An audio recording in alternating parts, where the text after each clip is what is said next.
Welcome to We Build Great Apartment Communities, the only show dedicated to the process and strategies for transforming apartment buildings to thriving communities. I am your host, John Brackett, and welcome to the show.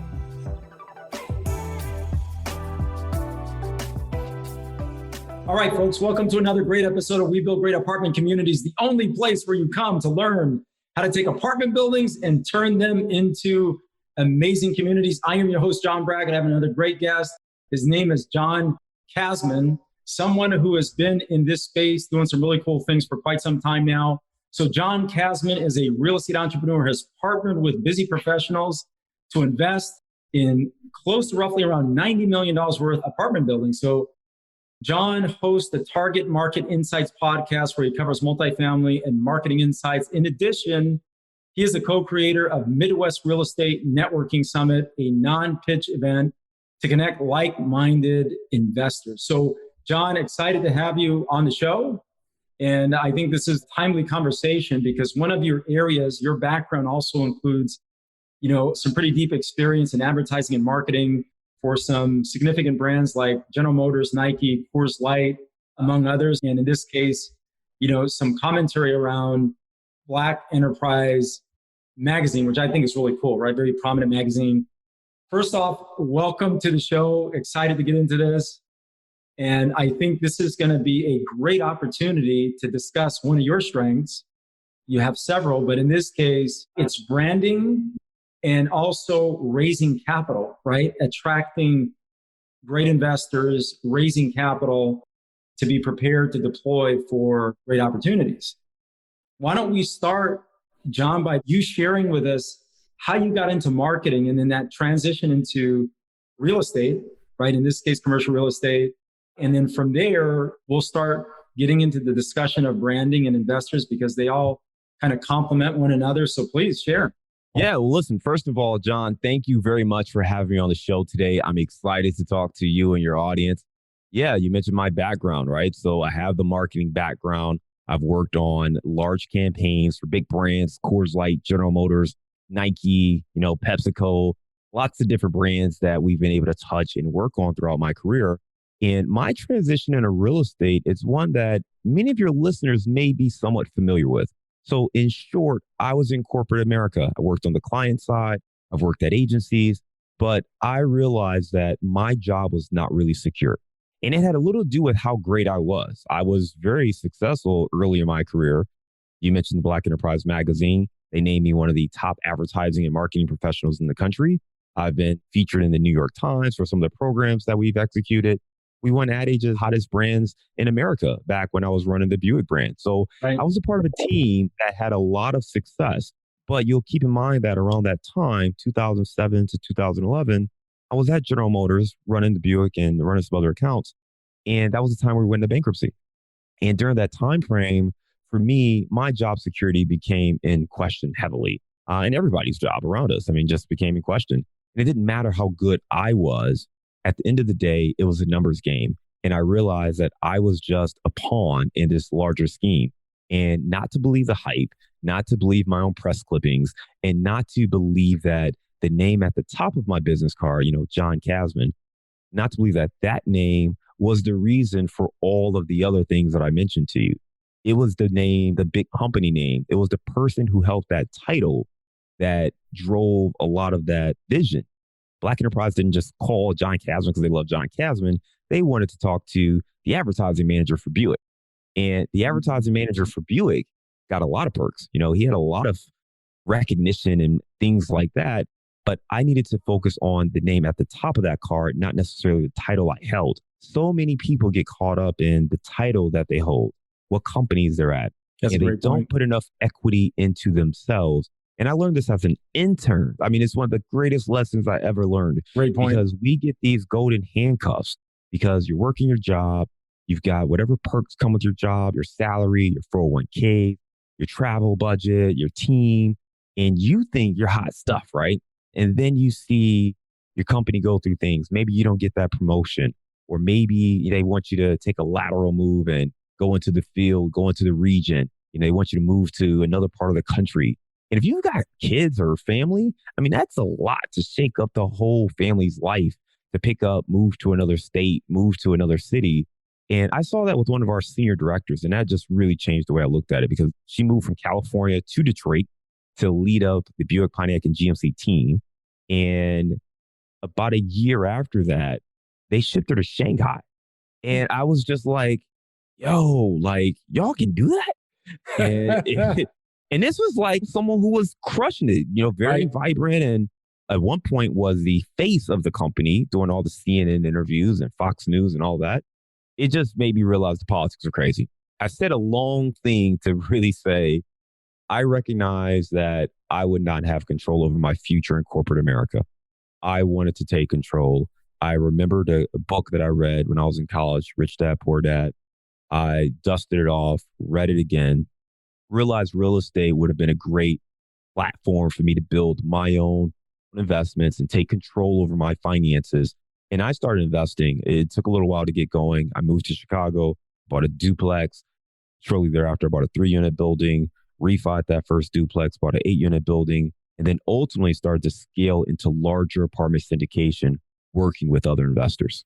I really appreciate that. You said something that really kind of stood out, right? And that was oftentimes we value a title over and above the name above it, right? And we don't place enough equity in that name, which is us as people, to be able to recognize that we have the ability to create massive value, right? Where did that come from? When did that set in? I mean, you gave a really good framework for you being able to recognize that inside of corporate America, but where do you think that started?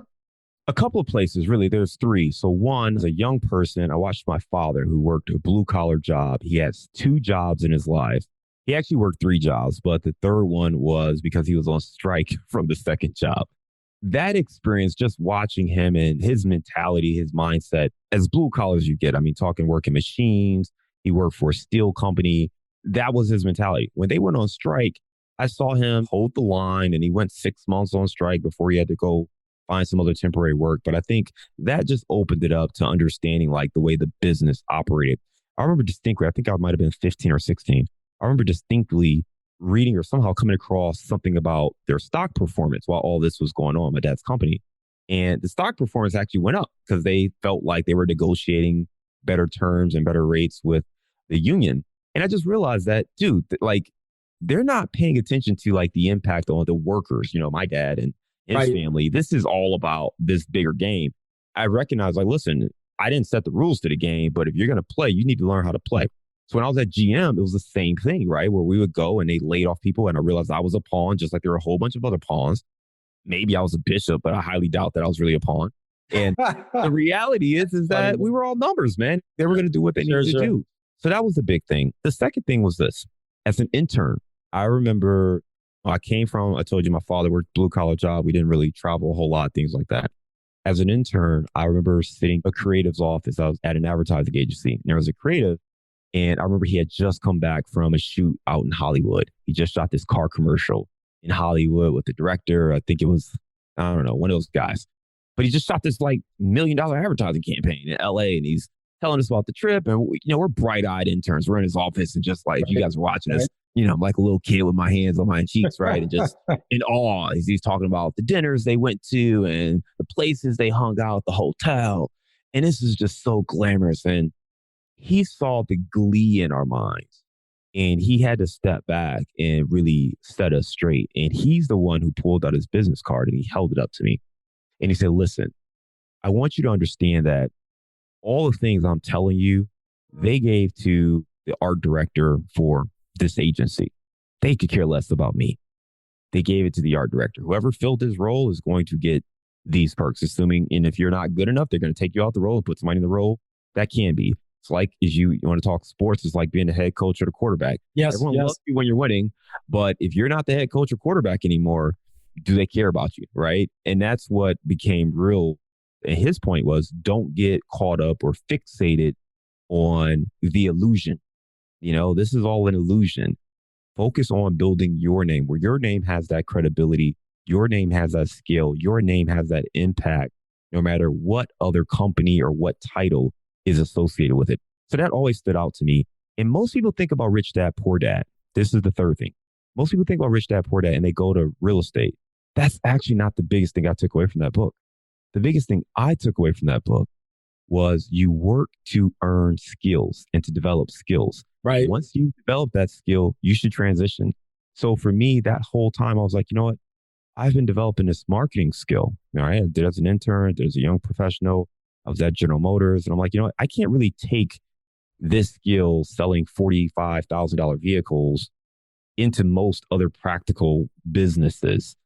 If I break it down into smaller widgets, selling soda, beer, whatever, shoes, that's at least more transferable. I can take that skill. If I can sell a $10 product, a $2 product, I can do that in multiple different places. But selling a $50,000 vehicle, that's a little bit harder to build and take into something else.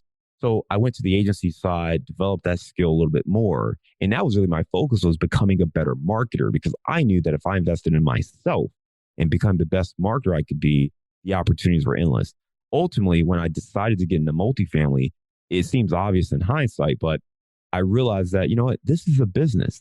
And just like any other business, people who understand marketing are going to stand out. So whether you're trying to source deals, whether you're trying to raise capital for deals and connect with other investors, the more savvy you are when it comes to marketing and running your operations like a business, building a powerful brand, the more successful you are going to be. That's really great feedback. And I appreciate you sharing that, John. So with that said, I really like your commentary around Robert Kiyosaki, and the greatest skill that you pulled away from that book was the power and the value of constantly developing a skill set, right? And so you've been able to now map that over to this business and use that to now build your brand. The follow-up question really is, okay, you spent all this time, all this energy understanding how to build a brand. You've been able to successfully map that over to this space. So now there's kind of a paradox, right? You work in corporate America, branding inside of corporate America, very different than trying to brand a small business. And now having to make sure that every dollar that goes out into advertising, that we can track a return, right, on that dollar. Very, very different environment, okay, for spending marketing dollars. So can you describe to our audience, what is the primary difference when advertising and marketing corporate America, right, with a fairly large and significant budget, very different time horizon to communicate a message, versus now needing to build out a brand and then communicate a message very effectively on a cost-effective basis to generate a return that could be directly tracked, right? Or as what's commonly termed in this market, direct marketing or direct advertising. So can you talk a little bit about that? Yeah, I mean, listen, to start, when I was at General Motors, I had $100 million advertising budget. I don't have $100 million advertising budget anymore. So that's one of the first things, right? Is just like you said, the resources. We had 7 agency partners that we work with. Most of the campaigns I've done, most of them have been 6 figures, if not 7 figures. Most of the things I've done in my career have been at least 7 figures, with a small, handful of exceptions. So with that said, we certainly don't have that kind of budget. And to your point, when you are marketing in corporate America, your job is really to try to grow the brand and to try to help get that other person promoted, really. I mean, it's to make good decisions that you can track, that you can measure. Look at the sales lift, look at the lift in interest or purchase intent, but you're looking to drive some sort of key metrics that can demonstrate your campaign worked and it was successful. When you're an entrepreneur, it really comes down to, hey, are we selling or are we not? And you're not as concerned with some of the high level metrics. And this is a challenge, but the reality is most entrepreneurs don't have the time to wait and build the brand over a long period of time, right? They're trying to drive whatever their business is today. You are a multifamily investor. Maybe you're trying to raise capital. Well, if you're trying to raise capital, the only metric that matters is, did you raise enough capital, right? You're not as worried right now about how many people are coming to your website. Right. Probably not as worried about some of these other metrics. You're like, hey, man, do we have the money to do this deal or not? And as a marketer, what I would say is you want to elevate yourself and elevate your approach where you are looking at these key metrics so you can better anticipate where there's opportunities, where there's gaps and things like that. But if you are in that mode where you just need to get stuff done, then that's where you need to be. And on the agency side, it's what it was like. I mean, either you had clients, you either had enough business to cover your bills and cover payroll and do all those things, or you didn't. And you were working your butt off to try to sell or to try to get in front of potential clients or get extra projects, right? So it's a similar mentality from a hustle standpoint. But I would say that on the multifamily side and as an entrepreneur, the marketing is meant to be more immediate and results driven. Whereas on the brand side, people are not expecting you to launch a campaign or run a TV ad and immediately see a 5% lift in sales. That's not, they're expecting to see high levels of awareness, high levels of engagement, increasing in, downloads or whatever it is, right? They're looking for more engagement metrics or top of funnel, where it's really about the awareness versus people going directly to the store and buying. Now, there are some areas where you are absolutely looking to drive sales immediately, but those are typically going to be promotions or something that is a trigger to make someone buy today. Sure. If you're running a TV spot, it's not necessarily driven to make somebody run out and go buy something.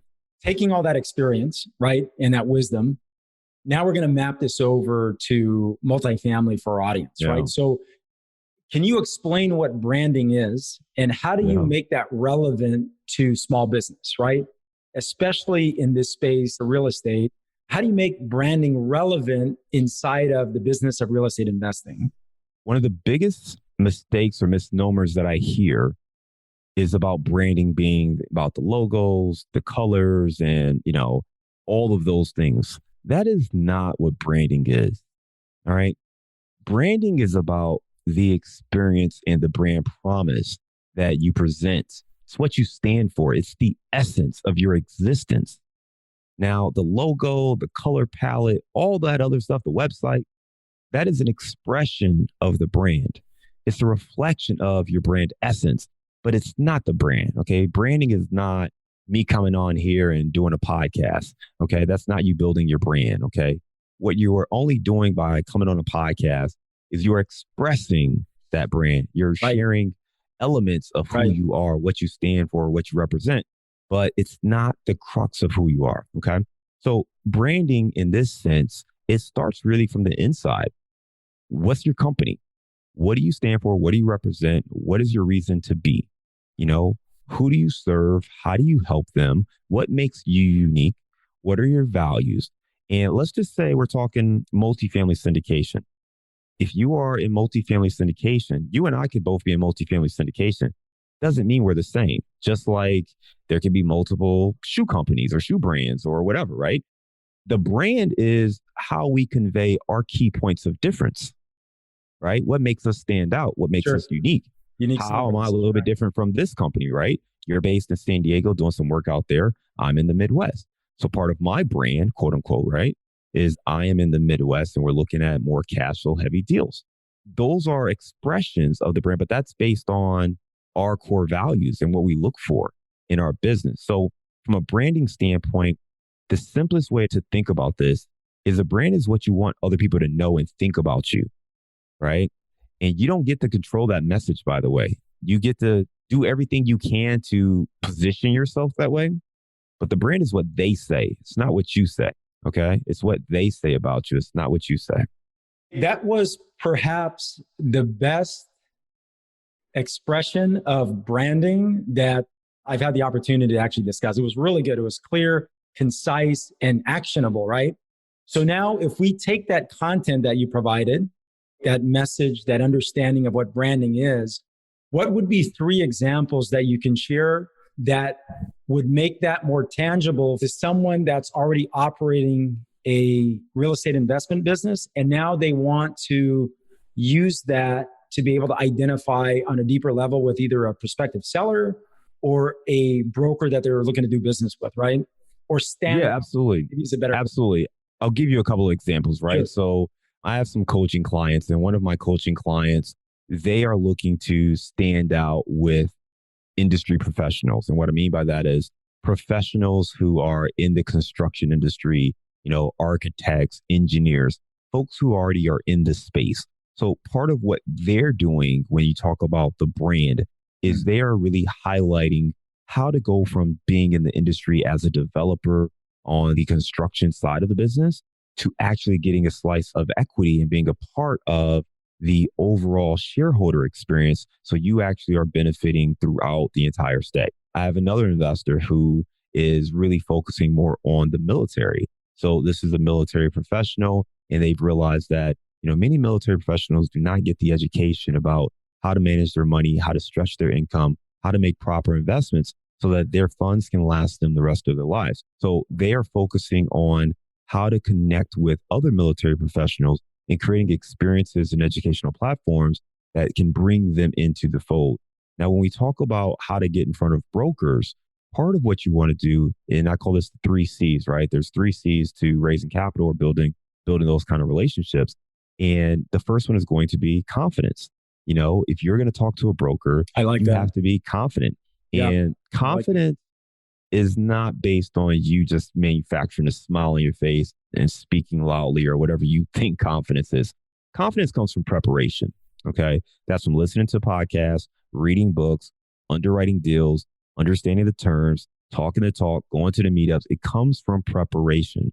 If you are not prepared, it's hard to be confident or to fake it if you don't really feel like you've prepared. It's the difference between studying for a test and you know all the answers because you've read everything back and forth, so you feel confident walking into it, versus just, faking the funk. This is not a fake it till you make it situation. Prepare. Okay. So confidence comes from real preparation. The second C is going to be credibility. Okay. And credibility, it doesn't mean that you've got a 10-year track record. Everybody doesn't have that. Okay. Credibility comes from leveraging the experience you actually have and then creating a team and surrounding yourself with people that can credibly take down the deals you're trying to do. For instance, I mentioned my marketing background, right? I came from corporate America. I was in marketing. For me to walk up and say, hey, I want to buy a 200-unit building, you may say, dude, what? You don't have the experience to do something like this. Sure. Well, I didn't starting out, but I tell you what I did have. First of all, I did have some experience. I did build a $1.5 million portfolio by myself. I had business experience where I mentioned some of the accolades and successes I had in corporate America, working through a bankruptcy for General Motors at that time. And I was a part of the team that came out of that and turned our brand into the hottest growing brand in America. So I have some experiences and I've been through the ringer in a couple different directions, right? I also surrounded myself with a team. I hired a coach and a mentor that had a great deal of experience. I brought myself some partners and I hired a professional property management company to help us oversee the deal and make sure everything was running swimmingly, right? By creating a team around me to support the areas where I may have had some weaknesses or lack of experience, I can build my credibility. So that credibility can come in big when you're talking to a broker as well. If Sure. it's just me and I'm saying, hey, dude, I want to buy a property, but I can't speak the lingo and it's just me and I have no track record that I can show of him, he's not going to take me serious. But if I can talk the lingo, if I can leverage the team and say, hey, I've hired this property management company, they're going to come out to the property with me. And here's my other partner. He's got a $10 million portfolio. Well, now I look a little bit more credible when I'm talking to that broker, right? So that credibility is the second C. The third C is going to be connections. Ultimately, you have to have relationships in this business. If you're going to raise capital for deals, you need to have a network. A big mistake people make is they believe that they're going to raise all their money from family or friends. Here's the thing. Your family and your friends are not your ideal investor. And I know everyone else tells you start with family and friends. And I don't want to be the guy that says they're wrong. But your family and friends are not your ideal investor. They will support you because they like you, they know you, they trust you, they love you. But they are not your ideal investor. And if you want to make a business out of this, if you're, like you said, if you're an active operator, you're doing deals, you don't want to keep calling your brother or your uncle or grandma or whoever. You want to build a company. You want to build a business where you can attract the investors that are actually seeking the solutions you have to offer. So understanding this and understanding this from a marketing standpoint allows you to build a real business that you can grow and you can prosper with, not just for today or for your next deal, but for years in the future. I really like that. The 3 C's, I haven't heard it articulated that way, but that's a great way to make the requirements concise, right? So now let's take this and let's map this over to giving our audience some ideas on how to use branding to be able to attract the ideal investor. Because ultimately, every business, in order to grow, you need capital, right? whether it be real estate or other, capital is that one thing that will allow you to accelerate growth. And so understanding how to source capital, I think, is a huge component of really any business, but especially in this business, because it is just a capital intensive business, right? I mean, real estate for that matter, I mean, you're not buying a vacuum cleaner, right? It doesn't cost the amount of a vacuum cleaner. I mean, these are assets that require a tremendous amount of capital in order to acquire and then, of course, operate thereafter. So with that being said, how would you start advising your clients, for that matter, our audience, about leveraging a brand to start attracting that ideal investor, right? How do you go about doing that? Yeah. So, I mean, first of all, just going back to what we talked about, right? The brand is really the reflection of everything else you're doing. So I think too often people just decide, they react to what they see. Okay, I need a website, I need a podcast, I need, some social media posts, and they just start creating stuff, right? And just throwing it out there. And there's not really a strategy behind it. They're not really articulating anything that is unique. They're not really answering any questions that people have. They're just making stuff. So what I advise my clients to do is to start the process at the core. Why are you doing this? Ask yourself, why are you doing this? Not for yourself. I know why you might be doing it. You're going to make money, right? Why are you trying to do this where you're helping other people? What benefit do they get? And I'll tap back into my marketing background. One of the first things we would always do is we would do a consumer journey, right? We would dive deep into our target market. Man, I like that. The consumer journey. What a consumer journey is basically like trying to walk through the shoes of your ideal target. What's their day like? What are their options? What are they thinking? What are their pain points? Really putting yourself in the shoes of that person. And in this case, let's talk about a passive investor. Okay, let's call him Mike. Mike might be like, back at my corporate America days, maybe Mike stayed in corporate America. So he's now a senior executive and he's making good six figures, but he's got a kid, he's got, his family obligations. And Mike is trying to figure out how he makes all the money he's making now last. He's making $200,000, but how do I make this last beyond my years and create some generational wealth? Because I'm putting in 40, 50, 60 hours a week now. Mike is, at least. And he wants to have something to show for it, because he could have got an easy job and just worked well enough to break even. But he's doing this to put his family in a better position. And what he's doing right now is he's sacrificing. He's sacrificing his own time to make more money. He's traveling, was traveling, but he's not home. He's missing those key moments sometimes with his family. And he's at a point where he's going through the midlife questions, right? So how do we help Mike learn about apartment investing? What questions does Mike have about it? So we walk through that whole scenario, right? So I'll take a client and we'll walk through their ideal investor, what challenges they face, really helping them gain clarity on all of those things. And then ultimately our goal is to put ourselves in a position to help Mike, right? We need to figure out what Mike needs help with first. We want to start talking about cash on cash returns and IRRs and all of this, cap rates. Mike doesn't care about that stuff yet. He doesn't. Mike is trying to figure out, how do I get to spend more time with my kid? He might be thinking, how do I get some FU money, right? So I'm tired of this stuff. I keep walking in these corporate meetings. They keep talking about downsizing and they want to ship me to Shanghai, right? Maybe he's having that flashback and he's like, yo, I got to insulate myself from this. You have to understand that's the process. And I teach all my clients the same thing. So what we really do is more marketing than even multifamily. We teach them through the process of understanding that person. Once we understand that person, now we can talk to them. Now we understand their pain points. I'm going to touch on something, man, because this is $1 million content, right? Yeah, you make me give it away for free too. Yeah, this is producer content right here. Okay. Let me clarify some of this and unpack some of this stuff, right? Because there's a lot of value in what you just said. So I'm going to approach this from two different standpoints. I'm going to approach this from the pain standpoint, like you said, right? We're either helping someone solve pain or we're bringing them to pleasure. The other side of that too, though, is in order for you to do that extraordinarily well, and this is where I see the disconnect, especially with corporate America, but also just in the entrepreneurial space, right? Is it's really difficult to sell something that you yourself are not doing. Very difficult, man.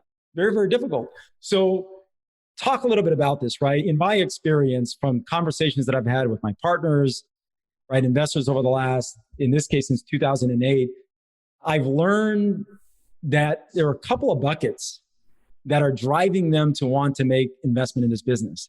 One is usually around their fitness, wanting to spend more time with their health. Two is family, vacations. I categorize those the same. The third one is faith, man. People want to spend more time feeling more connected to their faith, right? And then the last one is they lose purpose inside of their careers and they're looking to real estate as a bridge to find purpose. And ultimately, what they're trying to do is buy time to be able to develop one, two, or in many cases, all four of those areas, depending on the person. But those have been the things that I've heard over the years that investing has helped my partners and my investors run to, right? Or help solve. The other side of that too is as a company, one of the things that I had to, well, there are many, but for the purpose of this show, some of the best marketers that I've been able to observe and learn from, one of the reasons why they were so effective, man, is they lived their message, right? So they had no problem communicating a message to their audience that they themselves were living every day. I mean, they were just extraordinarily powerful doing that. So with that said, what advice could you give someone to make them a more powerful marketer, right? A more effective marketer? Yeah. I mean, listen, I think it starts with what you were hinting at, right? It's understanding the person you're trying to talk to. And that's why I say what I say about your family and friends not being your ideal investor, right? Or avatar. And the reason is simply they're your friends and family. You have to figure out who you are helping. If you don't know who you help, you are walking around aimlessly. You mentioned things, right? You talked about people getting into real estate because of their health, their family, their faith, their purpose. And you have to understand, who do you want to win with? There's something in marketing that's called a USP. It's a unique selling proposition, right? Right. And what you have to do, going back to the brand, going back to you as an apartment syndicator versus me as an apartment syndicator, what's my USP? What's your USP? You know, some people are heavy into their faith, and that's going to be a part of their USP, is that they're looking to identify other people that are looking for faith-based solutions or who are faith-oriented. Some folks are family-oriented, so they want to spend more time with family. That's kind of one of my things, right? I'm a dad of a 6 and a 4-year-old. And part of the reason I made this transition, and one of the days that hit me really hard, was I missed my son's birthday because I was on set and I had to go to a shoot. I was trying not to go. I tried to send everybody else in the world, and the client was adamant. The CEO of the company was adamant that I need to go, and I missed my son's birthday. And I remember having to be on the phone looking at my wife at the restaurant. And I said, never again. I will never miss key life moments because of a job or a company that would replace me in a heartbeat. And I was already down the track of building real estate, but it was like that day, I was like, yep, I'm putting in the notice. Like, we're getting the paperwork ready to go. So you have to understand that. So if you are trying to build your brand, you have to start from a place of service. But you don't have to. But I would strongly recommend you start from a place of service. If you know how you help other people, you will be able to take off because you'll be able to find where the gaps are, where the challenges set, and help people understand the value. Again, we talk too often about the real estate. You mentioned something about real estate being a bridge, and I think that's a great way to look at it. There are people who are going to be very passionate about it, like you and I, you know, doing podcasts, doing developments and all that stuff. Most people see it as a tool in the way that the rest of us look at stocks or other investments. We don't wake up giddy about the stock market or whatever. We plan to put our money somewhere. We hope it's doing what it's supposed to do, and we expect to get it back, right? Right. And most people look at real estate investing as a tool. So they're not going to get deep into the weeds. So if you start talking all the numbers and all this other stuff, you're going over their head. Like, you need to focus on the benefits, right? It's just like any other product. What's in it for me? That's what people want to know. Yeah. How do I benefit from this? What's in it for me? If you can articulate that, and you know what people are looking for, again, if I go back to Mike, I was just telling you about, well, I know Mike wants more time with his family. I know Mike wants to put his hard-earned dollars to work. So if I understand those two things, that gives me an end to how I talk to Mike, you know, how we share our experience with Mike. And Mike and I can build an authentic connection, a real connection. But I do have a bit of insight when I'm talking to Mike because I know what he's going through and I've been there. And that's why I can help a guy like Mike, but maybe I can't help Pete as much, right? Maybe Pete just wants the highest returns possible so he can continue to swim in his pool full of money. I'm not Pete's guy. So the reality is you're going to have some people who are your clients, who are the people, your avatar, the folks who love you. Some folks will not. There's a reason some people like Reebok and others like Nike. There's a reason some people like Coke, others like Pepsi. There's enough room. You have to have an abundance mentality. There's enough room. You just have to find the people that you're meant to connect with and understand the value that you present to those people. Yeah, man, I think those are some really good comments. I think the other side of that too, one of the greatest challenges as an entrepreneur, especially when you're starting out, is the fact that your greatest adversary is going to be yourself, right? Inside of this space, entrepreneurship is a long-term commitment. And inside that commitment, you're going to deal with a bunch of different obstacles and a bunch of different opportunities, right? But our ability to be able to weather through that, I think, creates a lot of opportunity. And I think that is part of everyone's unique selling proposition is how have you moved through that tandem, right?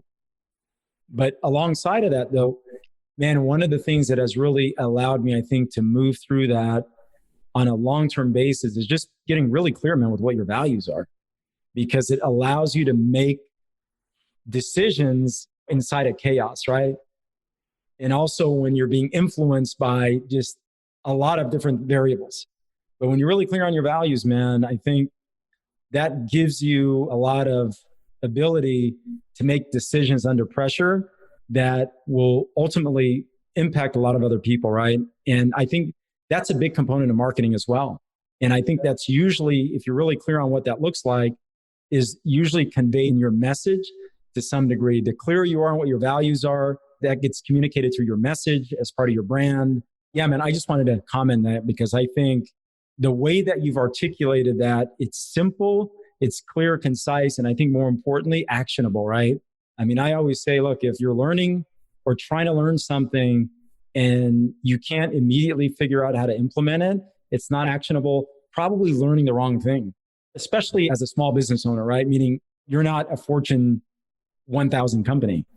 We have to just be very intentional with how we spend our resources. In many cases, it's time. I think that's awesome, man. John, we're at the end of our show. And man, this has been a tremendous conversation with you and time with you here, learning about branding and more importantly, what branding means and how to map that over to what we do as investors, right? And I think there are a couple of different prongs to that. Is one, being better at using our brand to be able to connect with potential sellers, to be able to connect and differentiate ourselves with brokers representing sellers. And then the last component of that is how do we get clear about our brand and create a brand in such a way that we're able to clearly communicate who we are and why we're different to prospective investors, right? That we attract that ideal client, if you will. So I really want to thank you, man, for being on. Great show, great conversation, but more importantly, information is actionable.